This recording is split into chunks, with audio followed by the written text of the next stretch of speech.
Welcome. Good morning, all of you. Today we are going to start class 10th subject SST Political Science, chapter number 2, Federalism, part number 1. Federalism सबसे पहले at first federalism chapter से पढ़ने से पहले हम देखते हैं कि we have learn the chapter number first power sharing. तो पावर शेयरिंग में हमने we have learn the two countries case study. हमने दो कंट्री की केस स्टडीज के बारे में अध्ययन किया था। One is the Belgium country and second is the Sri Lanka country. जो बेल्जियम कंट्रीज था, बेल्जियम कंट्रीज में जो पावर शेयरिंग की गई थी, जिसमें फ्रेंच और जो डच पीपल थे, अलग अलग लैंग्वेज और कम्युनिटीज के आधार पर वहां तो पावर शेयरिंग की गई थी।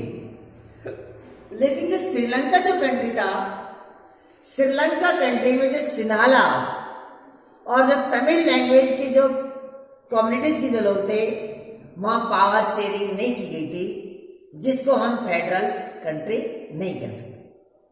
तो नाउ वी डिस्कस, तो हम लोग देखेंगे कि फेडरलिज्म है क्या, what is the meaning of the federalism, कि फेडरलिज्म की मीनिंग क्या है, कि किस प्रकार से ये फेडरलिज्म बना और कैसे। तो देखिए जो फेडरलिज्म है ये फेडरल से बना है। किससे? Federal. Federal federal federal means होता है संघ। फेडरल मीन्स क्या होता है? संघ। और इससे बना है फेडरलिज्म। फेडरलिज्म इसको कहते हैं हम संघवाद। क्या कहते हैं इसको? संघवाद। फेडरल फेडरल मीन्स होता है संघ और फेडरलिज्म होता है संघवाद। तो अब हम देखेंगे कि फेडरलिज्म की डेफिनेशंस क्या है, कि हम फेडरलिज्म कंट्री किसे कहेंगे, what is the meaning of the federalism. Yes, Federalism is a system of government in which the powers is divided between a central and various constituent units of the country। सबसे पहले से बताया गया कि federalism है क्या, कि federalism is a system of government. जो फेडरलिज्म है, जो संघवाद है, एक गवर्नमेंट की व्यवस्था है, system of the government. Federalism is a system of government, कि संघवाद एक सरकार की व्यवस्था है, एक सरकार का सिस्टम है, जिसमें जो पावर्स है, जो powers is divided between the central and various constitution units of the country। जो पावर्स है वे पावर्स सेंट्रल गवर्नमेंट और स्टेट गवर्नमेंट के बीच में डिवाइडेड की जाती है, तो उसे हम फेडरलिज्म कहेंगे। लेकिन पावर्स कैसे डिवाइडेड हो? पावर्स जो डिवाइडेशन है वे कॉन्स्टिट्यूशनल होनी चाहिए, संवैधानिक रूप से। ये नहीं है कि ऑरली नहीं है, कि ऑरली किसी सेंट्रल गवर्नमेंट के द्वारा और स्टेट गवर्नमेंट या कोई रीजनल गवर्नमेंट्स है उसको बोल दिया गया कि हाँ आपको ये पावर्स दे रहे हैं। मौखिक रूप से क्या हुआ नहीं, कॉन्स्टिट्यूशनल जो संवैधानिक रूप से एक रिटन डॉक्यूमेंट गवर्नमेंट्स के अकॉर्डिंग हो, एक लिखित दस्तावेज से हो, उससे मानेंगे कि हाँ कि ये पावर्स इसको मिली है।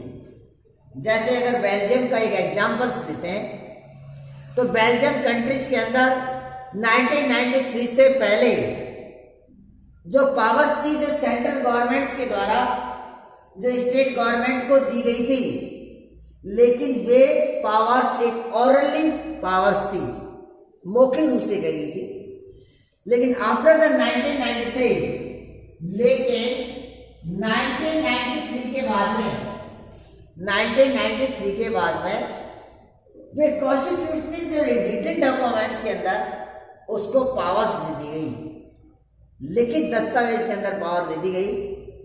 तब हम उसको कहेंगे कि एक तरह से संवैधानिक शक्तियों का ट्रांसफर हुआ है स्टेट गवर्नमेंट।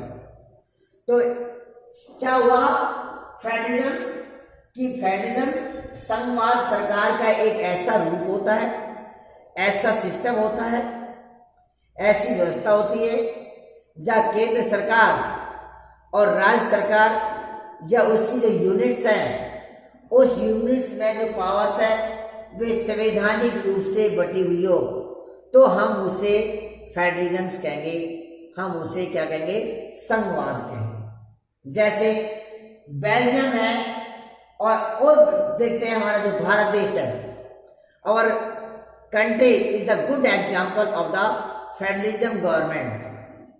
हमारा जो भारत देश है वे सबसे अच्छा एग्जाम्पल है फेडरलिज्म गवर्नमेंट्स का।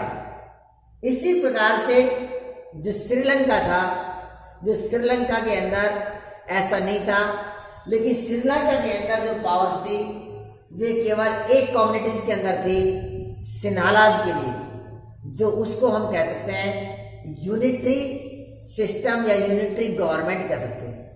यूनिटरी मीन्स होती है एकात्मक, जहां पर एक किसी पर्सन के हैंड्स में पावर्स होती है, लेकिन यहां पर ऐसा नहीं था। तो ये जो फेडरलिज्म की जो डेफिनेशन थी, इस फेडरलिज्म की जो डेफिनेशन से टू एलिमेंट्स या टू इसमें हमारे जो एस्पेक्ट्स हैं वे निकल कर आते हैं। Number one is government, one is the government for the entire country that is usually responsible for a new subject of common national interest। सबसे पहले जो फेडरल जो कंट्रीज है उसके अंदर क्या एस्पेक्ट्स निकल के आते हैं, किस प्रकार से हमको उसका बेनिफिट्स नजर आ रहा है कि one is the government for the interior country.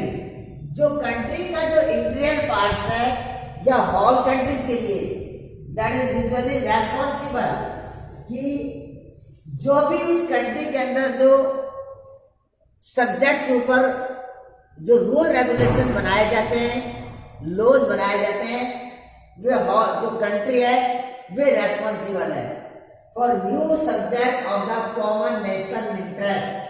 जो एक राष्ट्र के लिए जो भी कोई सब्जेक्ट्स के ऊपर जो लॉ बनाया जाता है, वे राष्ट्र यानी उसके ऊपर रेस्पॉन्सिबल, देश उसके ऊपर जिम्मेवार है। देश उसके ऊपर जिम्मेवार है कि सेंट्रल जो गवर्नमेंट्स है वे एक पावरफुल गवर्नमेंट्स का उसका नाम दिया गया है। तो ये है उसका यानी कि ये पार्ट्स उसको बताया गया है। 10 ये बताया था one is the government for the interior country that is usually responsible for a new subject of common nation interest. कि एक जो कंट्री है उस कंट्री को एक कॉमन सब्जेक्ट के ऊपर एक रूल रेगुलेशन बनाने का राइट्स होता है, एक अधिकार होता है, जो होल कंट्री उसके ऊपर जो कंट्री है उसके ऊपर रेस्पॉन्सिबल है, वे उसके लिए उत्तरदायी है। Next second, the second is government at the level of provinces or state that look after much of the day-to-day administration of their state. Second aspect होता है the second is government at the level of provinces. जैसे central governments है,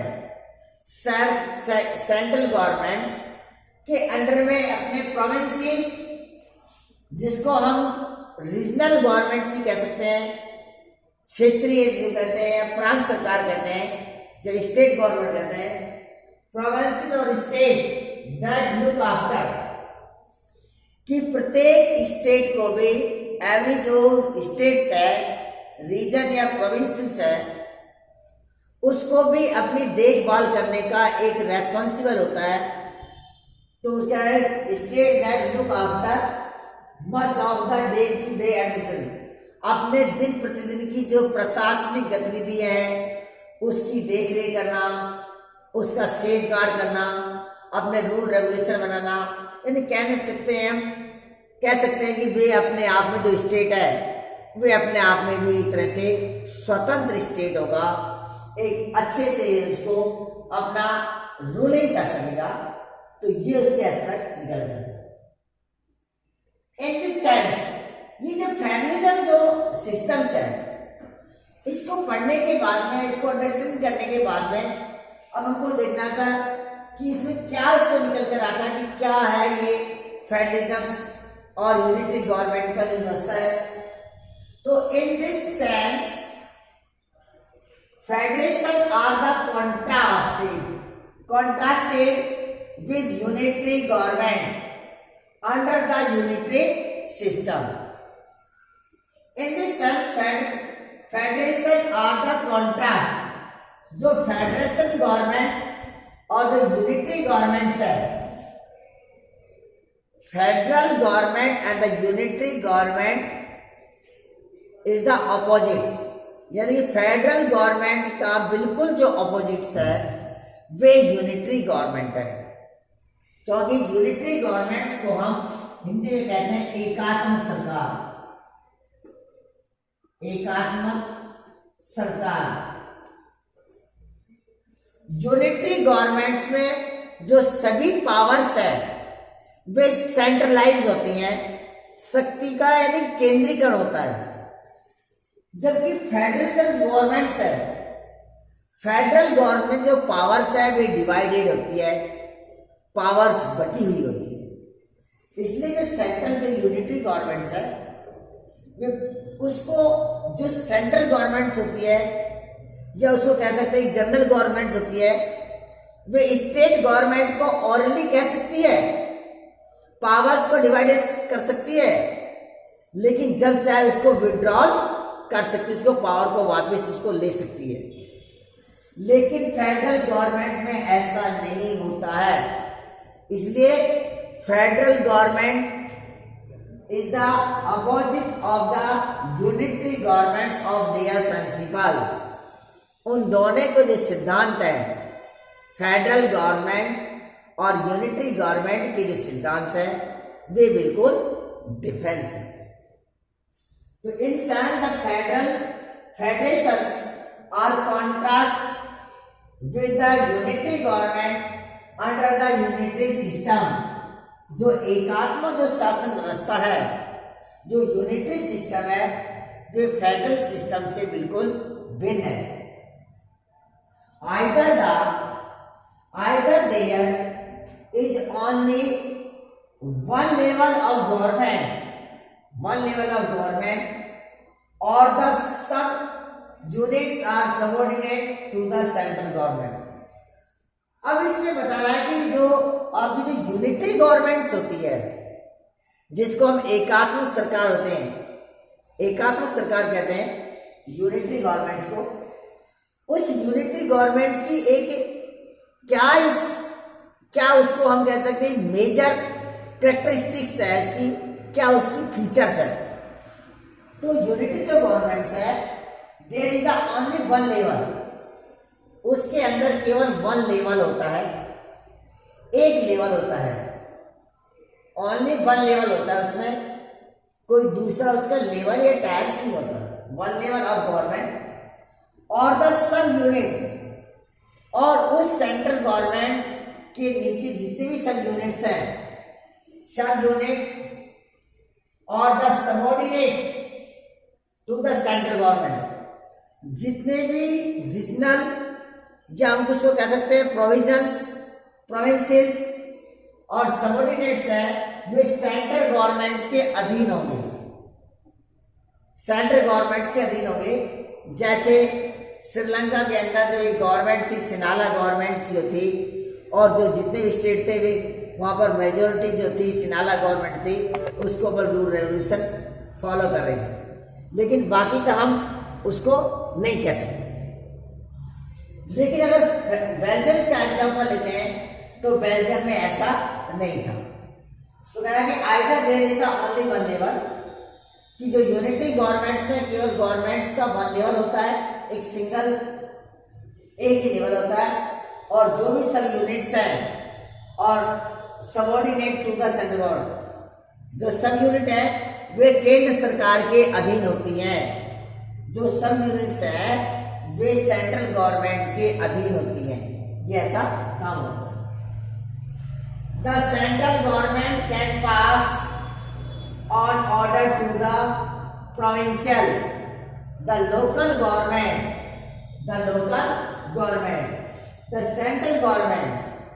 unitary government में क्या होता है कि unitary government की और दूसरी जो फीचर्स है, कैरेक्टरिस्टिक्स है, the central government can pass on order, कि जो वहां की जो सेंट्रल गवर्नमेंट है या केंद्र सरकार है या जो जनरल गवर्नमेंट है, वे सब यूनिट्स के अंदर या उनके प्रोविंसेस में ऑर्डर को पास करती, can pass on order to the provinces और लोकल गवर्नमेंट।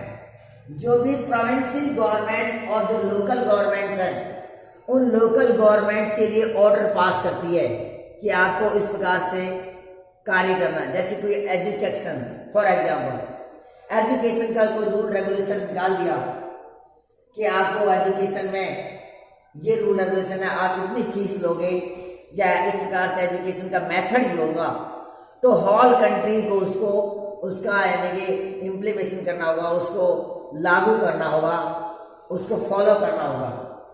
तो central government can pass on order to the provincial और लोकल गवर्नमेंट में ऐसे उसको लागू कर सकती है। लेकिन फेडरल गवर्नमेंट में ऐसा नहीं होता है। क्यों? क्योंकि फेडरल गवर्नमेंट में स्टेट गवर्नमेंट और सेंट्रल गवर्नमेंट अपने आप में स्वतंत्र होती है। जैसे है but in a federal system the central government can not order the state government to do something. लेकिन फेडरल गवर्नमेंट में ऐसा नहीं होता जैसा यूनिटरी गवर्नमेंट्स में होता है। तो but in the federal system the central government can not order, कि केंद्र सरकार इस प्रकार का कोई भी ऑर्डर आदेश जारी नहीं कर सकता जैसे यूनिटरी गवर्नमेंट कर सकता है, कि एक स्टेट को प्रेशर डाला जाए, बाध्य किया जाए कि आपको ऐसा ही करना होगा। ऐसा नहीं किया जा सकता। जैसे माने ये अगर हम देखते हैं तो ये जो हमारा है पावर शेयरिंग वाला जो चैप्टर का जाता, एक वर्टिकली एक डिवाइडेशन है फॉर्म ऑफ गवर्नमेंट का, वर्टिकली। जैसे ये हमारा इंडिया है, ये इंडिया हमारा एक कंट्री है और उसके अंदर अलग अलग स्टेट्स है, जैसे राजस्थान है, पंजाब है, हरियाणा, और ये हमारा एक थर्ड लेवल गवर्नमेंट्स का है। तो ये जो हमारा इंडिया है, ये हमारा जो कंट्री है, ये सेंट्रल गवर्नमेंट्स है, और ये मान लीजिए राजस्थान है, ये स्टेट्स है, और उसका थर्ड जो लेवल है जिसे हम पंचायत राज ही कहते हैं। तो इसके थर्ड एक तरह से लेवल्स हो गए, टायर्स हो गए, सेंट्रल गवर्नमेंट्स, स्टेट गवर्नमेंट और पंचायत राज। तो ये जो वर्टिकली जो पावर्स जो डिवाइडेशंस है, ये ही क्या होगा हमारा यही हमारा फेडरल गवर्नमेंट का एक फॉर्म्स है। ये फेडरल गवर्नमेंट का क्या है, एक फॉर्म्स हो गया कि फेडरल गवर्नमेंट का किस प्रकार से डिवाइडेशन है। तो नेक्स्ट कह रहा है state government has powers of its own, कि प्रत्येक जो स्टेट गवर्नमेंट होती है जिसको अलग अलग क्षेत्र में अलग अलग नाम से जाना जाता है, कहीं इसको प्रोविंशियल गवर्नमेंट कहते हैं, जैसे बेल्जियम इसको रीजनल गवर्नमेंट का नाम दिया, जैसे हमारे राजस्थान हम कहते हैं कि स्टेट गवर्नमेंट्स है, जैसे इंडिया में हम कहते हैं कि एक सेंट्रल गवर्नमेंट है, गवर्नमेंट ऑफ इंडिया, और दूसरा कहते हैं स्टेट गवर्नमेंट है। जैसे राजस्थान में अलग गवर्नमेंट है, हरियाणा की अलग गवर्नमेंट है, पंजाब की अलग गवर्नमेंट है, उत्तर प्रदेश की अलग है। तो कहेंगे Uttar Pradesh government, state of Uttar Pradesh government, state of the Rajasthan government, state of the Punjab government. तो अलग अलग स्टेट की भी अपनी एक गवर्नमेंट्स होती है जो स्वतंत्र होती है, उसको कुछ राइट्स मिले हुए हैं जो किससे मिले हैं, जो कॉन्स्टिट्यूशनल है, जो संवैधानिक रूप से लिखित है। State government has powers of its own for which it is not answerable to the central government. इसमें कह रहा है कि जो राज्य सरकार है वे राज्य सरकार केंद्र सरकार के लिए जवाबदेही नहीं है। ये नहीं है कि केंद्र सरकार के हर प्रश्न का उसके लिए राज्य सरकार जवाबदेही हो, ऐसा नहीं है। क्यों? क्योंकि स्टेट गवर्नमेंट बताया कि state government has powers of its own, कि स्टेट गवर्नमेंट के पास में भी अपनी स्वयं की पावर्स होती हैं और वे पावर्स उसको संविधान के द्वारा मिली हैं, संविधान के रिटन डॉक्यूमेंट्स के अनुसार मिली हैं। जो उसका जुरिडिक्शन है अपना, उसमें लॉज बनाने का अपना एक क्षेत्राधिकार है। तो कह रहा है कि state government has powers of its own for which it is not answerable to the central government, जिसमें ये स्पष्ट लिखा हुआ है कि राज्य सरकार केंद्र सरकार के प्रति जवाबदेही नहीं होगी, उसके लिए वे उत्तरदायी नहीं है। तो उसके लिए नहीं है क्योंकि अलग अलग स्टेट्स को अपने अलग अलग अपने उस राइट्स दिए गए। जैसे इसका जैसे एग्जांपल लेते हैं, अवर कंट्री इंडिया में लेते हैं, हमारा भारत देश, इसका बहुत अच्छा एग्जांपल है, गुड एग्जांपल है कि अगर हम कल्चरल की और भौगोलिक दृष्टि से देखते हैं तो इंडिया में बहुत, जैसे तमिलनाडु की कल्चर अलग है, आसाम की अलग है, राजस्थान की अलग है, गुजरात की अलग है, लेकिन हमें फिर भी डाइवर्सिटी लोगों में, कल्चरल में, खान पान में, लैंग्वेज है, वेशभूषा में बहुत ही भिन्नता है, लेकिन फिर भी हमें डिस्प्यूट नहीं है, इसमें नहीं है, क्योंकि अलग अलग स्टेट गवर्नमेंट को अपने अपने राइट्स दिए गए हुए, वे अपने अपने स्टेट का यानी कि वेलफेयर का काम कर रही हैं, उसका डेवलपमेंट का काम कर रही हैं। और साथ में जो हमारा कंट्री है, हमारा कंट्री जो है वे सबके ऊपर है, जो हमको अपने कंट्री को भी मानना पड़ता है। अपने कंट्री के जो कुछ सब्जेक्ट्स हैं जो अपने जो उसके ऊपर जो उसका जुरिडिक्शन है उस पर सेंट्रल गवर्नमेंट्स बनाती है, और जैसे कुछ अपने स्टेट को जो स्पेशल जो राइट्स दिए गए वे स्टेट गवर्नमेंट उसके ऊपर अपने कानून का मेकिंग करती है। तो इसलिए हमारे भारत देश के अंदर विभिन्न राज्य जिसकी संस्कृति और खान पान अलग है, तब भी यहाँ हमारे में ऐसा मनमुटाव नहीं है, क्योंकि अलग अलग स्टेट्स को अलग अलग राइट्स दिए गए, अलग अलग उसके ऊपर पावर्स है, जिनका पावर्स अपने स्टेट का वेलफेयर करने के लिए, कल्याण करने के लिए उस स्टेट के सीएम जो है उसको दिया गया। तो ये कह रहे state government has powers of its own for which it is not answerable to the central government, कि प्रत्येक स्टेट को अपनी पावर्स मिली हुई है जो सेंट्रल गवर्नमेंट के लिए न तो वे जवाबदेही है न उसके प्रति उत्तरदायी है। सेंट्रल गवर्नमेंट अपना वर्क काम करे, स्टेट गवर्नमेंट अपना काम करे। यही सबसे बड़ी जो फीचर्स है जो हमारे फेडरलिज्म की है। किसकी है? Federalism. Next, both these government are separately answerable to the people. Both these government, कौन सी? दोनों गवर्नमेंट्स को, जो हमारी फेडरल गवर्नमेंट और जो यूनिटरी गवर्नमेंट है। फेडरल गवर्नमेंट जिसको हमने संघीय सरकार या संघात्मक सरकार कहते हैं, और यूनिटरी गवर्नमेंट जिसको एकात्मक सरकार कहते हैं, जिसका वन लेवल होता है, वन लेवल वन टायर्स होता है। तो दोनों ही, both these governments are separately, दोनों government, federal governments and the unitary government separately answerable to the people, वे जनता के प्रति जवाबदेही है। किसके लिए? जनता के लिए। क्योंकि you have learn in the previous video, in the democracy country people is the main source of the powers, कि तुमने डेमोक्रेसी वाले चैप्टर में पढ़ा था कि लोकतांत्रिक देश में जो शक्ति का जो स्रोत है, शक्ति का जो सोर्स है, वे वहां की पॉपुलेशन है, वे वहां की जनसंख्या है।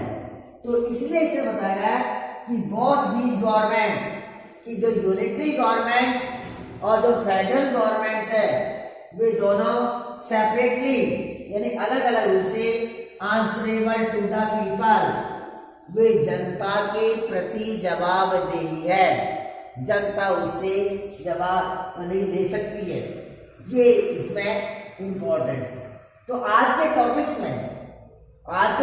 में व्हाट इज फेडरलिज्म, हमने फेडरलिज्म की डेफिनेशन पढ़ी कि व्हाट इज फेडरलिज्म, की फेडरलिज्म है क्या, और फेडरलिज्म के साथ साथ में हमने यूनिटरी गवर्नमेंट्स को भी पढ़ा कि यूनिटरी गवर्नमेंट्स क्या है, कि what is the difference between the federal government and the unitary government, federal government और यूनिटरी गवर्नमेंट में क्या डिफरेंस है, और what is the main features of the unitary government. हम यूनिटरी गवर्नमेंट या यूनिटरी सिस्टम की मेन फीचर्स क्या है, और what is the main features of the federalism government और फेडरल गवर्नमेंट्स की क्या है, उसको हमने उसको दोनों को कंपेयर किया। और साथ में इसको समझने के लिए हमने जो हमारा प्रीवियस चैप्टर था पॉलिटिकल साइंस का, जो प्रीवियस चैप्टर था, चैप्टर नंबर 1 पावर शेयरिंग में जो 2 कंट्रीज की जो केस स्टडीज थी, बेल्जियम और श्रीलंका, उस बेल्जियम और श्रीलंका को एक एग्जाम्पल के रूप में इस टॉपिक्स को, कौन से फेडरलिज्म को हमने अपने कॉन्सेप्ट क्लियर करे। तो आज की वीडियो में ये था कि फेडरलिज्म क्या है, कि फेडरलिज्म किसे फेडरलिज्म कहेंगे, और फेडरलिज्म यूनिटरी गवर्नमेंट से किस प्रकार से ऑपोजिट्स है, एक फेडरल गवर्नमेंट की क्या जुरिडिक्शन है, और यूनिटरी सिस्टम में क्या फीचर्स हैं, जिसको लेकर हमने पढ़ा। तो आज की वीडियो आपको ये कैसी लगी? अगर ये वीडियो आपको अच्छे लगे तो अब आप इस वीडियो को लाइक करना, शेयर करना, और अगर इस वीडियो में कोई भी आपको प्रॉब्लम क्रिएट हो है, कोई क्वेरीज हो, तो आप मुझे मैसेज करना, आप कमेंट्स करना, आपकी हर प्रॉब्लम का सॉल्यूशन किया जाएगा, और आप एंडिंग स्कूल सतीश कुमार के चैनल को सब्सक्राइब करना, बेल आइकन को प्रेस करना। Okay, thank you.